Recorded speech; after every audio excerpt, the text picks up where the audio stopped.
कि भारत की खुशियों का हो गया मुहूर्त है, तीसरी बार फिर से हमें मोदी की जरूरत है। देखिए, इस देश की जनता ने, इस देश के लोगों ने मोदी जी को ऐसा दिल में बसाया है कि नरेंद्र मोदी जी की हैट्रिक में तो किसी को कोई डाउट नहीं है। इसमें हम भी शामिल रहेंगे कार्यकर्ता के रूप में। ये मेरी एक खुशी है और पार्टी ने ये विश्वास दिया है। पार्टी का बहुत धन्यवाद। नरेंद्र मोदी जी जो हमारे देश ही नहीं पूरी दुनिया के जो आशा और विश्वास के केंद्र हैं, उन्होंने विश्वास जताया है।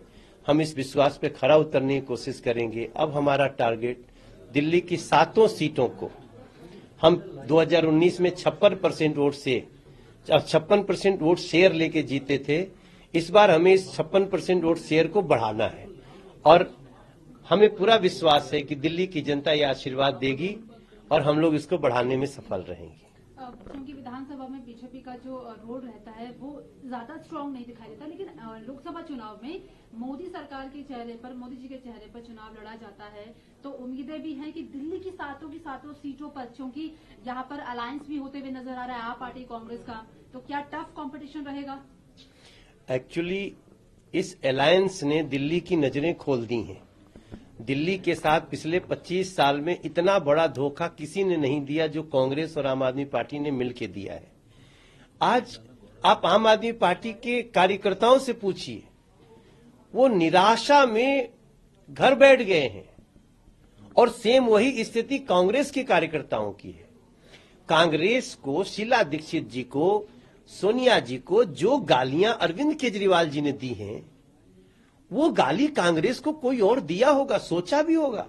मर्यादा तार तार हुई और आज वही अरविंद केजरीवाल और कांग्रेस आपस में मिल गए। तो कार्यकर्ताओं का जो निराशा है उसमें ये सभी लोग अब भारतीय जनता पार्टी के लिए और नरेंद्र मोदी जी के लिए वोट करेंगे, ये मैं आपको आज विश्वास दिलाता हूं। कांग्रेस और आम आदमी पार्टी ने अपने दोनों ने एक दूसरे को समाप्त कर लिया दिल्ली में, ऐसा मेरा विश्वास है। क्या मुद्दे लेकर चुनावी मैदान में आप उतर रहे हैं? हमारा मुद्दा सिर्फ और सिर्फ हमारा काम है, डेवलपमेंट है। मनोज तिवारी के लिए अपनी लोकसभा की जब मैं बात करूंगा तो हमारी लोकसभा में किसने सोचा कि पहली बार हमको सेंट्रल स्कूल मिल जाएगा, पहली बार हमको मेट्रो मिल जाएगी, पहली बार हमको एलिवेटेड रोड मिल जाएगा, पहली बार हमको पासपोर्ट कार्यालय मिल जाएगा, पहली बार हमको ट्रिपल डेकर सड़क मिल जाएगी, पहली बार हमारे यहाँ रिवर फ्रंट हो जाएगा। ये पहली बार लगभग 14,000 करोड़ का काम हमारे क्षेत्र में नरेंद्र मोदी जी के आशीर्वाद से हमने किया।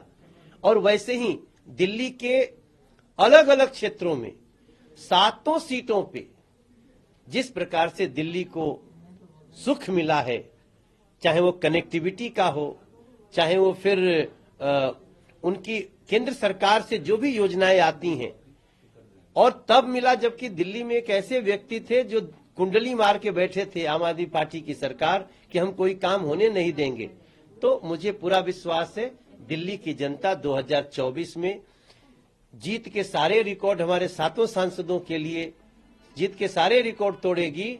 और अब यहीं से 24 और 25 दोनों दिल्ली की जनता पूरी तरह से दोनों चाबी नरेंद्र मोदी जी को देने वाली है। आखिरी सवाल है, पूर्वांचली इसको लेकर बहुत खुश है, दिल्ली भी खुश है कि आपको एक बार फिर से चुनावी मैदान में उतारा जा रहा है। आप अपने लहजे में एक लाइन गाकर बताइए कितने खुश है मनोज तिवारी और दिल्ली वालों के लिए क्या क्या करेंगे आप? देखिए, इसमें कोई दो राय नहीं कि जो पूर्वांचल के लोग जे बाटे दिल्ली में, वो लोग के खुशी होइबे करी मनोज तिवारी के टिकट मिलने से, लेकिन दिल्ली के प्रत्येक सेक्टर की खुशी है। कोई ऐसा सेक्टर नहीं है दिल्ली का जो खुश नहीं है। सभी लोग प्रचंड खुशी के साथ नरेंद्र मोदी जी के लिए और ये कहेंगे कि भारत की खुशियों का हो गया मुहूर्त है, तीसरी बार फिर से हमें मोदी की जरूरत है। और हम ऐसा करके लोगों का विश्वास जीत के रहेंगे।